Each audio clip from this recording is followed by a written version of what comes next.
is hard to imagine a better example of a pro athlete giving back to his community than Bostjan Nachbar. The FC Barcelona veteran dedicates weeks each off-season to the foundation he started to help disabled people in his native Slovenia. And if that were not enough, last summer Nachbar jumped at the chance to take his goodwill global when the children's charity Unicef invited him on a special journey to the African country of Chad. Unicef Slovenia was planning a mission to go to Chad and to gather as much as possible, video material to show the world the actual situation there. They were looking for an ambassador of this kind of mission. They decided to go with an athlete, and they called me up, and I gladly responded. So I was very fortunate to have this opportunity to go to Africa myself, to see the situation there, to live there for a week and to experience it myself.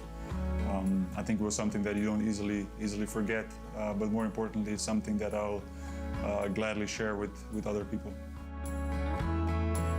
The sad situation that Nachbar and his fellow charity workers discovered as they travelled to one of the more remote regions of Chad left a big impression on him. We spent about a week far away from the capital of Chad. It was about a 6-hour drive through the desert to get to the small city of Mao, where we met a lot of families whose kids are malnourished, families who have huge problems because of lack of water. And also we met a lot of orphans whose parents died at an early age because of problems connected to these things.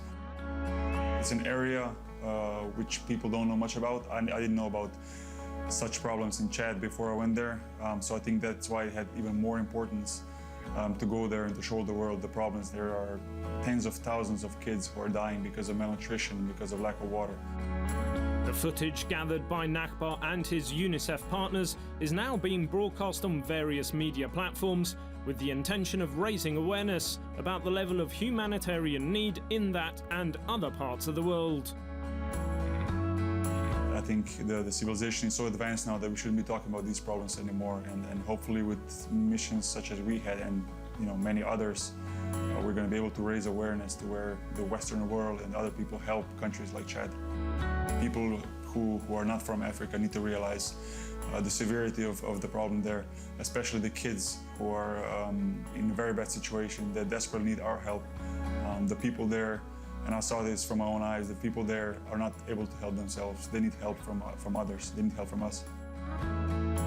Another direct impact of witnessing the deprivation suffered by many people in Chad was to make Nachbar count his own blessings and appreciate them more. Once you go there and you live a week in such an environment, you appreciate the things that you have here. You appreciate it much more, and you realize how happy you are, how happy our kids are that they have the things that we have, and the things that we have in everyday life we shouldn't take them for granted. I think that was a huge lesson for myself and for the people around me, and I would like to share the story with as many people as possible. The problems in countries like Chad might seem far away and difficult to influence, but Nachbar also believes it is possible to make a positive contribution to society on a more local level. It's very important to help the people who are in need. It might be just things that I'm saying now, but I saw it with my own eyes that people who receive help, even though if it's just a little, it can change lives, it can change the way their lives, the future is. I'll always say, whenever you have a chance, even if it's your neighbor that is in need, help them out, it goes a long way. As such, Nachbar's experiences in Chad and with his other charitable work have made him determined to continue to help. Well, funny thing was, when I came back from Africa, I asked right away, when are we going back? So, hopefully in the future I'll have a chance to go back. I'd like to go back to the same place that I've been, just to see the progress and see the change. But if other opportunities will arise, I'll also do that. So we'll see. I don't have a set destination, a set mission that I want to go to, but whatever will be presented to me, and the opportunities that I'll have, I'll definitely be on the plane to help more people.